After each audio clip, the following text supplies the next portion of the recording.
and to the republic for which it stands, one nation, under God, indivisible, with liberty and justice for all.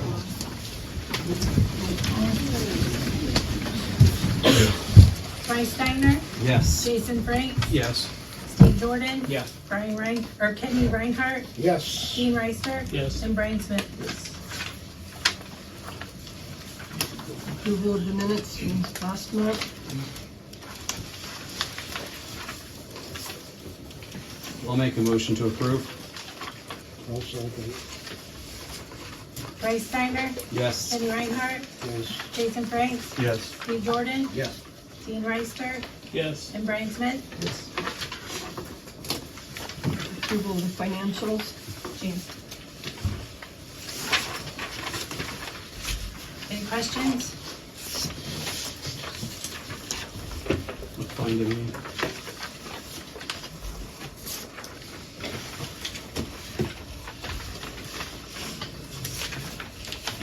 Can we get a motion? I'll make a motion to approve. I'll second. Was that Kenny? Yes. Kenny Reinhardt, Yes. Steve Jordan, Yes. Bryce Steiner, Yes. Jason Franks, Yes. Dean Reister, Yes. and Brian Smith. Okay, our visitors this evening, Ashley. So the biggest thing I just wanted to talk about was the deputies have already been starting to come to some of our scenes and assist. This started several months ago. Defiance County's been doing it like that for years. It just kind of gives us an extra helping hand on scene and stuff, or lifting assistance or whatever, so you don't have to get the whole fire department out or whatever. And then, so in that process though, they, some of the deputies just was more interested in trying to lend that helping hand right there, marking that scene and being there before we got there.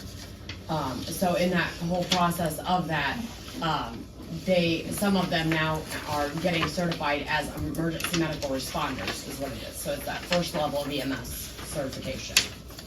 And so the idea of that then is that they're gonna be able to maybe assist us that day with driving the squad. So day comes and it's just me in town, I still need that other EMT or a firefighter or law enforcement officer and I don't have them. If that deputy is available that's certified, then they're gonna be able to come and help. And that'll prevent us from having to go to Payne, call Payne to come over and assist, or call Paulding over to come and assist, which could increase your time by like 20 minutes, 30 minutes. So, the biggest thing we just wanna make sure is, that they're gonna be covered with our insurance, on our insurance policy and stuff, and I've already reached out to the insurance company, and they're a member as long as they're on the EMS roster for that. So, and they were looking at maybe just a memorandum of understanding, showing that they would, that we would cover them with our insurance policy, because otherwise they're not gonna get paid by the village. It's not gonna come out of the EMS budget or nothing. They're still gonna be covered by the sheriff's office when they're doing that. It would just be in that event that we may need them. And not only is it gonna benefit us, but it would benefit some of the other towns too, because as you can see on my report, how many times you've already gone to Payne and Paulding to assist. And a lot of times it's just because they need one person. So that would help try to alleviate some of that and get that care to that person a lot faster. So they would be assisting like Payne also, Payne. Yeah, it would be a countywide thing, so it's just some of the other departments aren't quite as fast with it as I am, so. It would only be when the sheriff's department has extra on duty. Yeah. If there's a workers' comp claim, it goes to the sheriff's department, it doesn't come to us. So that's what the memorandum of understanding would be as well, which, Mel, you would work with Joe Burkhardt on that because he's the one that's gonna be drawing it all up for the county. And it doesn't affect our insurance at Nope, all. nope, Doesn't change nope, and I anything can with send our- that paperwork to Mel that I got from the insurance, what their understanding of a member is. And you So. take care of adding them to the roster? Mhm. Okay. Yep. Yeah, they have to go on, they'll have to go on our like drug licensing and stuff, so with our EMS stuff, so that's not a problem there. We do it every day when we add somebody and stuff, so. Is the memorandum written, or do we need to? No, No, he's, he's doing a trial right now, it'll probably be a little bit. Yeah, with that upcoming trial and stuff, Okay. we were just kind of wanting to let you guys know, so then that way Mel could start working with Joe on it in a couple weeks, and Sounds like a good idea to me. I'll Yeah. look for Joe's email, and then if you wanna send me yours Yep. on the insurance. yep, I will send that over. And then also, I know several years ago, we needed a new handbook done for the EMS, and I got that sent over. I don't know, can we look I'll on send getting those that? Details on it. Okay. Okay. If I we had can- somebody already review it in my office who does employment law, and I emailed the details on the proposed revision, so. Okay, so maybe we can get that wrapped up and started at the beginning of the year, It's up to council. if we can do that. Do we Because have I wrote a, it like a year ago, and I don't know if a personnel committee would wanna meet, that's what we did, I know when we did the village handbook That's what we update. said. we were gonna I would say it's do it personnel. Anybody have any questions about the report while Ashley's here? since you can see we're up 45 from last year. So, They're gonna be assisting with any run in the village as well as outside the village, correct? what's that? They'll be assisting with any run within the village as well as outside of the village. Yes, in our service area, and then, Paulding service area, Oakwood, River Hill, whatever, as long as they're available, so we'd call them ahead of time and make sure. And we've already been doing it for years with the assistance of another department, because of mutual aid agreements and stuff we have. So it's not uncommon on a Sunday when I'm at my mother-in-law's over by Cecil, to go assist Paulding real quick with something. So then that way we're not taking our squad out and sending it all the way over to Paulding to help out. I'm there, I'll just go jump in and help them out. So it's not uncommon to already do that with EMS personnel. Now it's just would be with deputies and a deputy instead, so. Thank you. Thanks, Ashley. George? Any questions?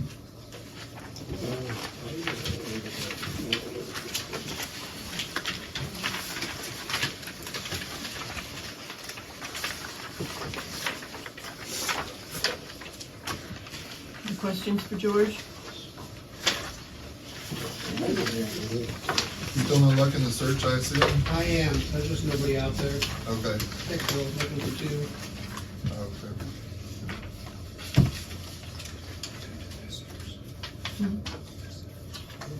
And then on the agenda. Nothing that I need to, but we just, Thanks, George. we're all students. thanks, George. So there you didn't catch me. Okay, Amy? Ordinance number 2022-22.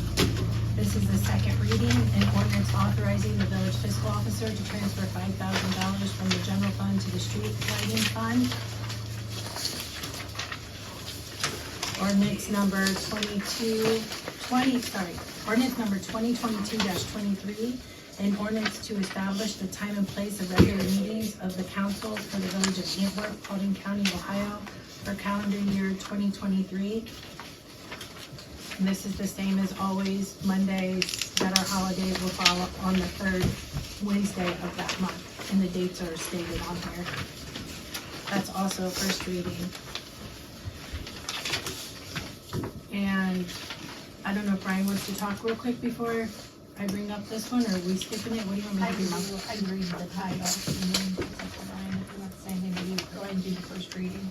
So this one you guys found on your spot today when you came in your seat. This is ordinance number 2022-24, an ordinance amending ordinance number 2018-17, an ordinance increasing water rates for the village of Antwerp, county of Paulding, Ohio, specifically amending sections 2 and 5 of ordinance number 2018-17 to increase the minimum charge for each tap effective January 1st, 2023.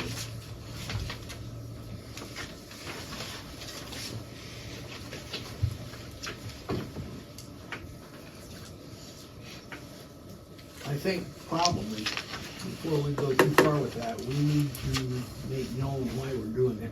That's, We're gonna have this in the discussion when the committee makes its report. okay. And then the RETA for the month of October, or September, paid in October, $35,735.53. And that's all I have.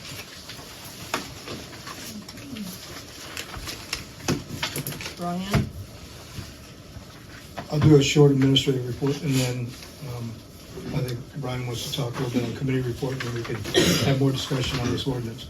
One of the things that we're looking at is the cost to replace the device we use to read the water meters. It has outlived its useful life. It uses proprietary software, and that software is no longer serviced or updated. We have been having problems with the unit working, and so we have looked at two different devices, one from our current provider and one from Ferguson. It's my recommendation that we would go with Ferguson, but we're going to try to at least make it to the first of the year so we don't incur the cost in this fiscal year. Funds are tight right now. But just want to make you aware of that. One of the benefits of it is that we will then, when we change meters and work with the meters, they'll all eventually be radio read. So we can actually get it to a point where we put an antenna on the tower, on the water tower, and simply push a button and all the data comes in. Nobody goes out and reads anything. So we'll have a reduction in labor in order to do that. So it's one of the benefits, but it's kind of an expensive venture to begin with. We'll just take it slowly. What kind of cost are we looking at on that? You're probably looking all-in cost for the village, with the equipment, best case scenario, about $165,000. Best case. Cost is, if we have a lot of what we call iPearl meters, if all we have to do is put the radio device on top, that's $191. If we have to replace the meter and the device, because the meter wouldn't have the device, that's $326. We cover residential water meters, the village does, pays for it. Anything that is not residential, anything greater than 5/8 inch, then that business or operation is responsible for covering the cost. So when you go to these 2, 3, 4, 5, 6 inch meters, it's a little expensive. You can be anywhere, depending on the size, anywhere from $1,700 to $17,000, depending on how big you go. So that's kind of the plan. There's not really a lot of, I mean, back in my day, I had a tablet, and that's how I read water meters, but nobody does that anymore. And everything has gone to this radio read setup. How much of a warranty is on that? 20 years. 20 years or 3.5 million gallons. 20? Mhm.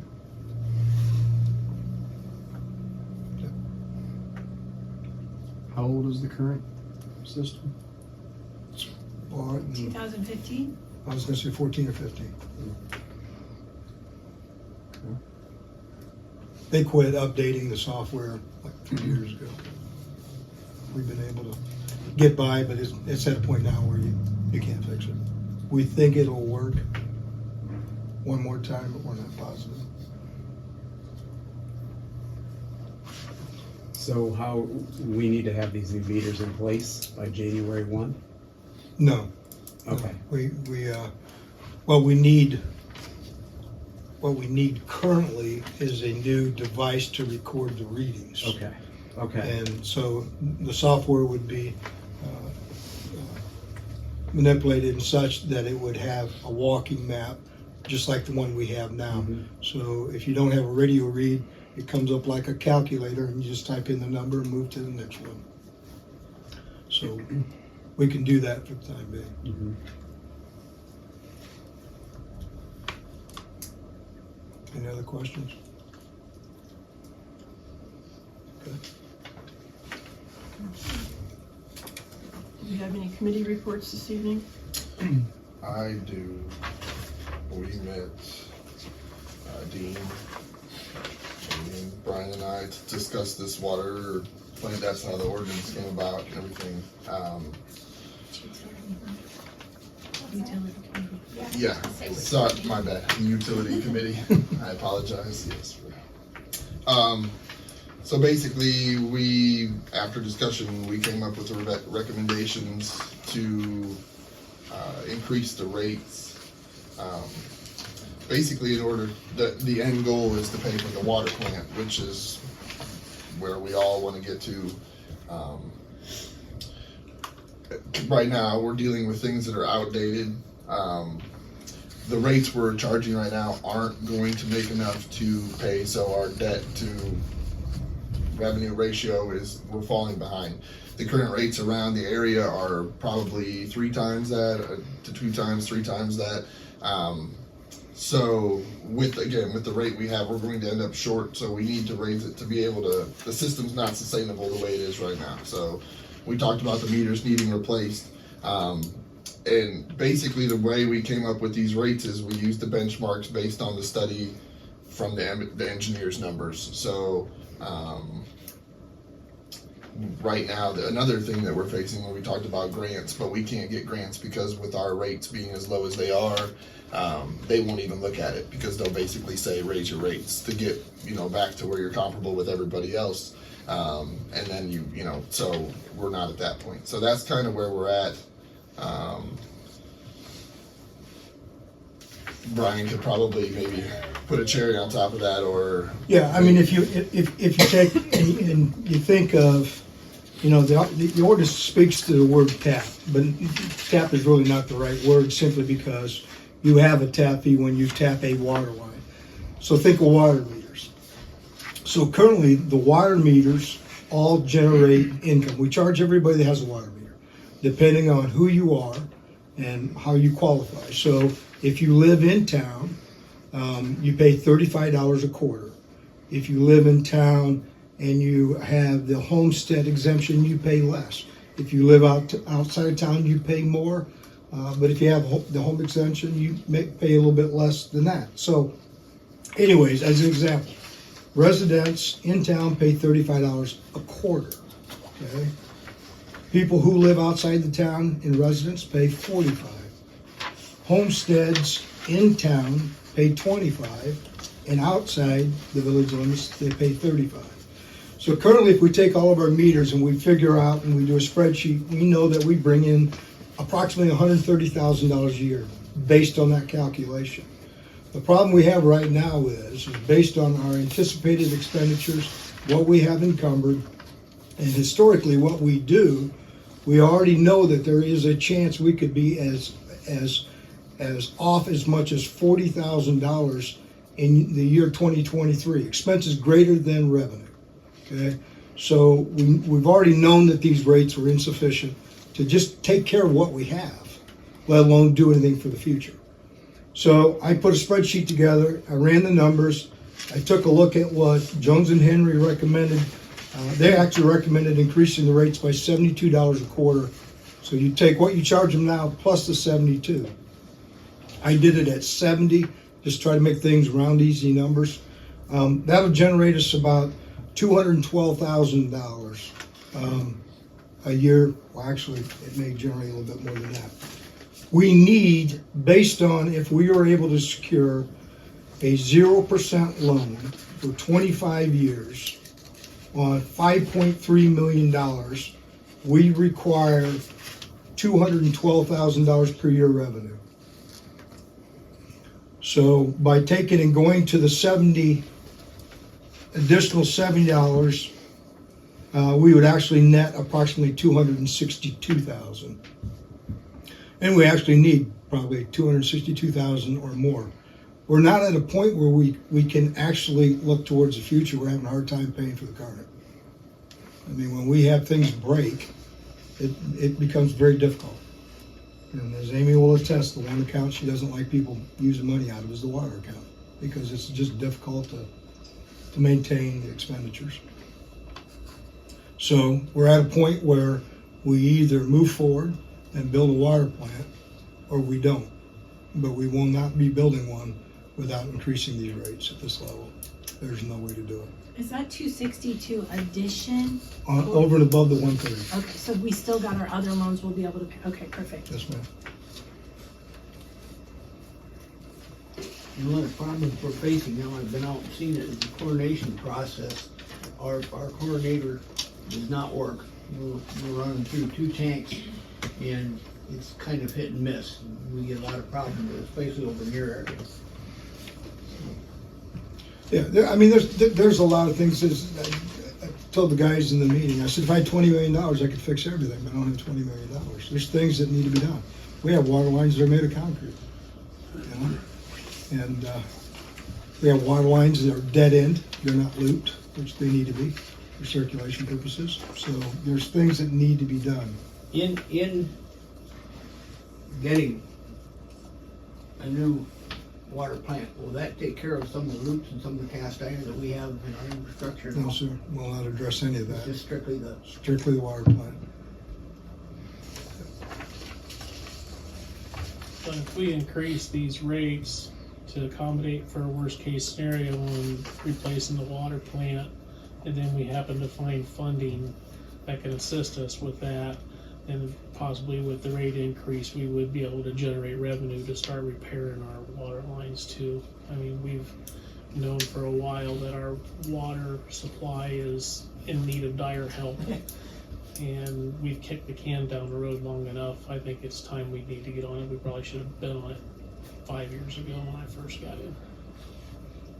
Okay, I got a question then. Brian said something about our rates are lower and because of that we can't get grants. That's Will correct. this put us in the category of being able to get grants? It will put you in the category where you qualify. Okay, that's because if it doesn't, Getting is a then- different then story. we probably better do something else. But- Yeah, so in December, I had that presentation in front of that SCEIG group that I had sent you an email on and stuff, and that's all the players in the state, all at one table, all at one time, so you only have to talk to one group. I'm hoping that the worst case we come out of there is a guaranteed interest rate of 0 for 25 to 30 years. But I'm hoping that some of the members are willing to contribute something. Well, the average, are we saying the average water rate increase for the average home will be about about 280 a year? That is correct, That's the target? yes. Okay. Yep. Okay. And I think we figured out it's like 77 cents a day, and not minimalizing the number, but it's in order to get where we need to be, we don't really have a lot of choice in the matter. So, or we just don't go that route, like Dean said.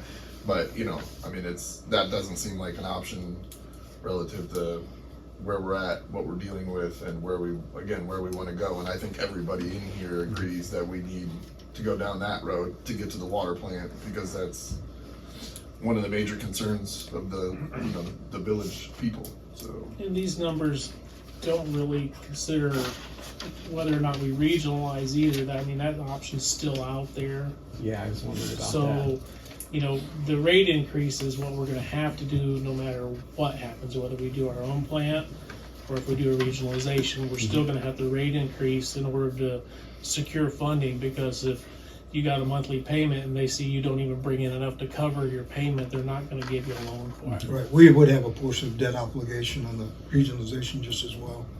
Either and way, stuff, so, the alternative is keep dealing with and limping along with our water, and hopefully we don't run out or don't totally go down and have undrinkable water.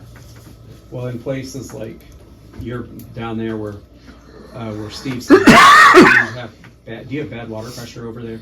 Is that what the issue is? pressure, sometimes more of the chlorine levels, I guess. Like it drastically varies, like, Yeah, like at some points, like if you do a load of laundry and have the laundry door shut, when you open it, it smells like a Holiday Inn pool when you walk in there. Like, I mean, it's thick, and it's. does it loop back there? Like is there a continuous loop at all? Yeah, I think that's what. Yeah, Yeah. that's how we Goes set back it out up. to the other end. It does come back out, okay, I didn't know if there was, like, the water itself, that's the end of the line, and Oh, it's yeah. just the way it is.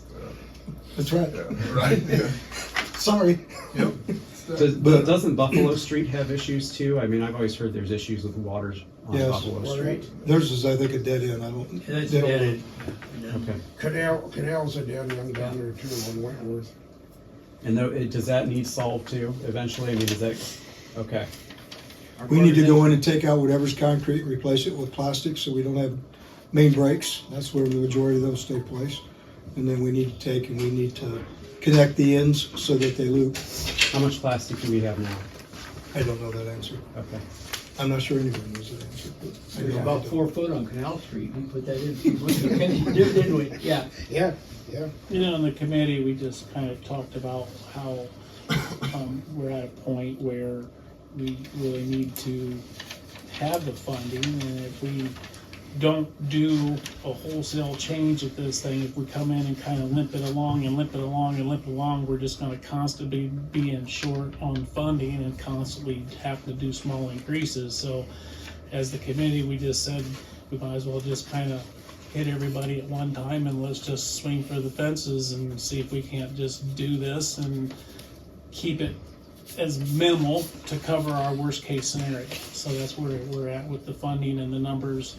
So as the committee, we decided that it would probably, our recommendation would be to move forward with these increases. Well, one of the issues that you face in government is at home, all your money can roll together in the same pot, but in government it can't. So if it comes in under the water account, it stays within the water account. You can't use it for streets or anything else. So you can be flush in one account and be in the negative in the other, in essence. It makes it somewhat problematic. Do we know, yeah, you probably don't, if we raise these rates right now and then opt to go regionalization, are we going to have to, and we probably don't know this, we're probably going to have to increase more down the road? Well, the committee talked about that too, and if it comes down to regionalization, it's gonna cost us quite a bit more than doing our own plant. We'll probably just do our own plant. Yeah. I mean, we're trying to keep the impact on the citizens as low as possible. Yeah.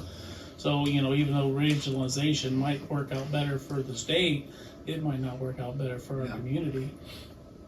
So that's just a hurdle we'll have to cross when we get there on whatever the numbers come back for the regionalization and what they feel as though funding could be for that.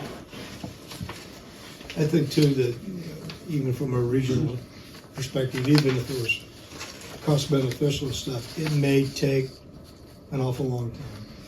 Maybe a 20-year project. Well, I mean, just to get people to step forward and offer the financing, the grant funding and things like that, because everything is in a cycle and stuff. So, you know, you're one day late, you wait 365 for the next opportunity.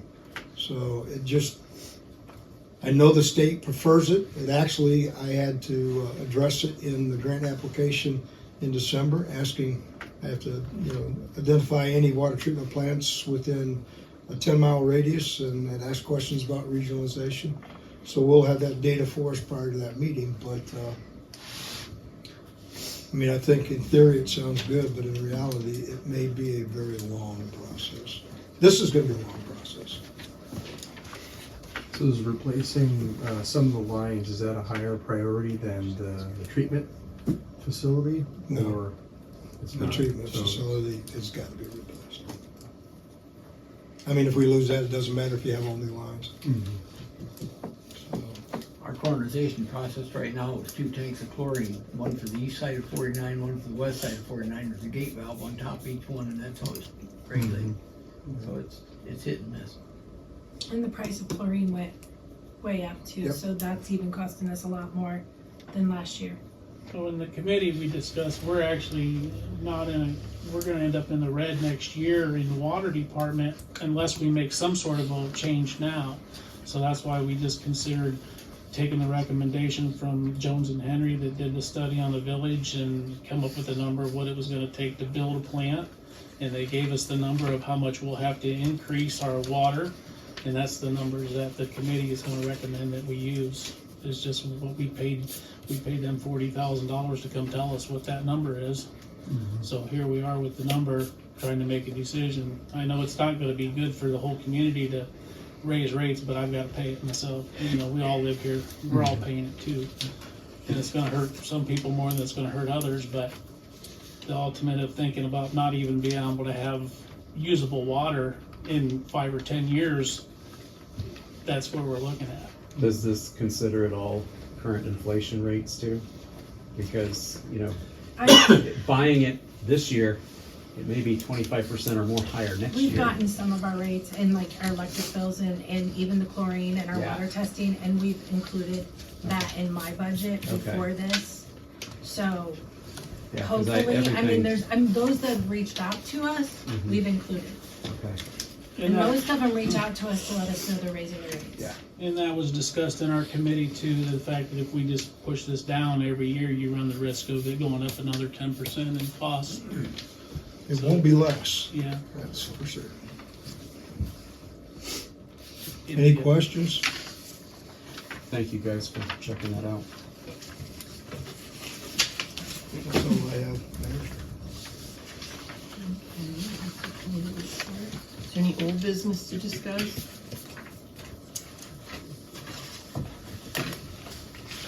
Any new business? I would like to bring up the problem we have out at the compost pile. It's sadly abused and being used improperly. I don't know if any of you have been out there lately, and I would certainly invite everybody to go out and take a look at that. The little drive, not the main drive going back to the sewer plant building, but the little drive where you unload has been completely covered up. And the grassy area to the east of that is almost full of debris. They broke down the fence on the north side, the gate, the stuff has been dumped on there. They've been cutting down trees and taking the entire tree out there. There's a limit on the size of the limit, I think it's 4 inches, perhaps 6, but I think 4 inches is the biggest you can take out there. And there are stumps out there that big around. We don't have the manpower, we don't have the facilities to deal with that. And they've got it moved back now in a pile, and we're having a company, as I understand, come up to take care of it, that we can't do it ourselves.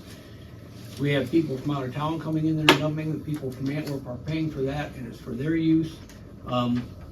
They're throwing 2x4s and construction material and asphalt and anything that they don't want, they're throwing in there, and you can't chop that up or mulch it like we do because of the crap that's in there. The only recourse that I can see, and I hate to even think of this, is make a gated area and have it open in restricted hours and have it monitored by someone when it is open, and bring proof, like a utility bill, a water bill, that you are a citizen of Antwerp. I hate to go to those meetings. It's gonna cost $58,000 to upgrade the camera equipment out there.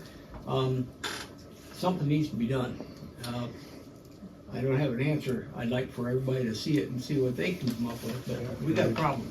It's costing $10,479 for Go Green to come and haul that and crush it this time.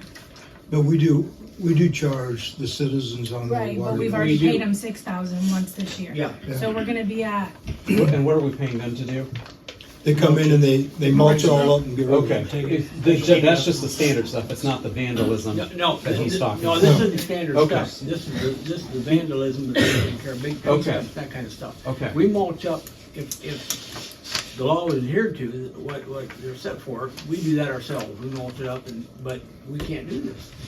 It's just huge. We mulch it up ourselves? no, This I was gonna the small say- stuff we do. no, we don't. Don't we? No, we thought I that, thought we did. that we hired that company to come take care of the Okay. compost site, and that's why we ended up charging the Okay, citizens I for was that just service. confused on what, okay. Yeah, I was kinda wondering. How many big stumps are out there? Oh, go back and drive down that little Okay, dirt area, and you'll see it's full of them. Last month when I was there during recycle, I seen a gentleman out there who was actually cutting firewood out of the pile and loading it in his truck. Yeah. George does that, and it's a big help. I was just saying, we It's a should thank huge them. help. Yes. I've had people call, I I'm wasn't like, gonna stop take him. it off, Yeah, please. And I did see some large stuff out there. I guess I wasn't aware of our size limit on it. I just thought anything that was tree debris we could take out there. It's either yeah, I'm 6 or 4 I'm inches, yeah. pretty sure Sarah always said it was 4 inches. I think it's full, yeah. I think that's the maximum the mulchers pretty much do. So if you gated it and locked it and posted hours for it and had somebody just go out there and open it and close it at the end and the beginning of the day without putting someone out there to monitor it, do you think that would help some, like relative? Do you think they're coming in the middle of the night and dropping the stuff off? So if it's locked, they won't be able to get there? I mean, obviously, I would think more people are bolder after the lights go out than they are middle of the day. Well, I would Especially prob- because the cameras don't work very well at night. But they, yeah, and in theory, they don't know the cameras don't work well, although They do now. But No, they're, Do- I mean, do the they, cameras they're, work? they work at night. they work enough, right? Okay. Yeah, okay. Okay, as you said, if the So- cameras work fine during the day and they just don't have infrared on them, then that seems like a great solution. Yeah, we're like giving away secrets. Okay, yes, precision cameras. Just like baby steps instead of the whole process of like gating, locking down, putting somebody out there. I was just throwing a suggestion out. Yeah, we're probably, a month or two from closing it anyways? Like We November? We never close it. Oh, never close it. well, we used to We close don't it. have a gate. That Only, was, only when it got muddy out that there. was when we did it the other way, and we're limited how much we're allowed to have, but now that they mulch it and take it, we're not limited, Okay, so we leave it open. okay. I thought it was still seasonal. But the leaves are falling and stuff, so this is gonna be your busy time.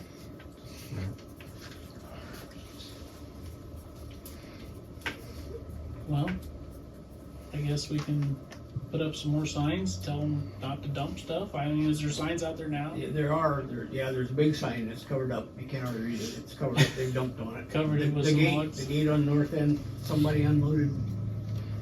I don't know how. It looked like they had That a dump swing truck arm? close to it. Yeah, crushed it. I mean, it's Yeah. it's You bad. mean where the cement goes in? Yeah. It's blatant use. We also have some contractors that get paid to cut trees down. It's their business, and they're dumping out there, Mm-hmm, right? yes. And the sad part, the people of Antwerp are paying to use that. And it's almost to the point. I took some stuff out there a couple weeks ago, and almost to the point that there was no place to dump it. And it was. These contractors that dump there, are they from Antwerp? Yes. It So doesn't, I it don't doesn't know. matter, commercial dumping's not allowed, Yeah, period. it's not permitted. Okay, It's residential use only. We gotta catch them. I was just say, so they're not doing something legal, I mean, it's illegal what they're doing. Okay, it's not just that they're using it as a site, it's, okay. Either way, we gotta have cameras that will monitor it. Like, somebody backs over a gate, we should have a way of seeing who did it. Knocks down the sign. I mean, even if it's not open, you know.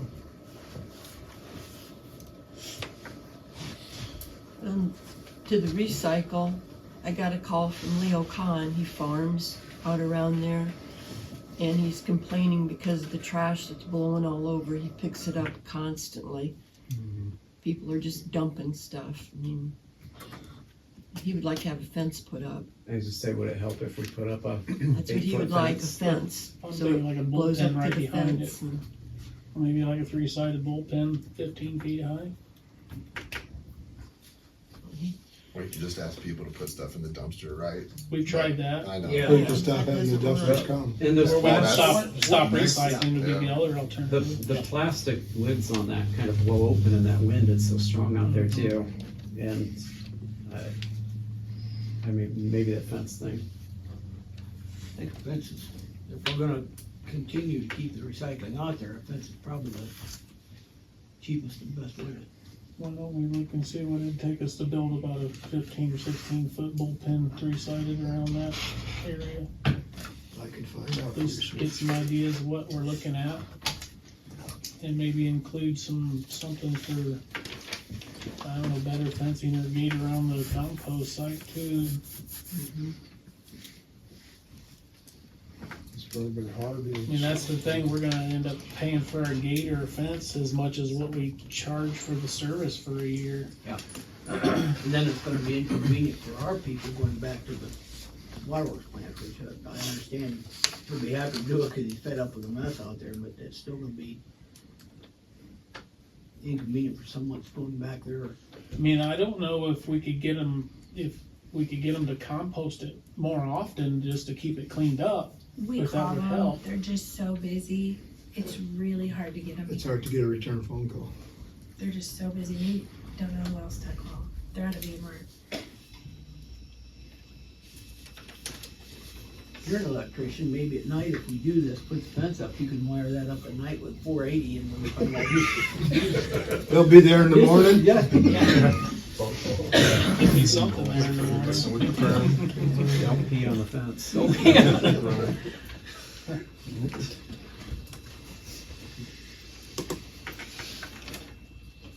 Okay. A lot to think about. You'll get the information Yes, ma'am. for Dean, yeah? Okay. Are we going to contact Leo and let him know what we're doing? Yeah, I can try to, I'll get a number for him, let him know. Okay, to the mayor's report. For the month of September, total funds went to the city was $1,602. To the state, $242.50. Indigent driver, $10.50, with a total of $1,855. And I want to remind everybody, trick or treat is October the 29th from 5 to 6:30. The parade lineup is down at the Manor House around 3:15. And then the parade is at 3:30 with costume judging is at the fire hall right after the parade. So have your costumes ready. Are you That's all I judging? have. Are you the judge? I've not been asked to. Not yet? No. Not that you know of? Not that I know of, no. That's all that I have. I'll make a motion to adjourn. I'll second. Who was second, Jason? Yes. Bryce Steiner? Yes. Jason Frank? Yep. Steve Jordan? Yep. Kenny Reinhardt? Yes. Dean Reister? Yes. Brian Stitt? Yes. Yes. Yes.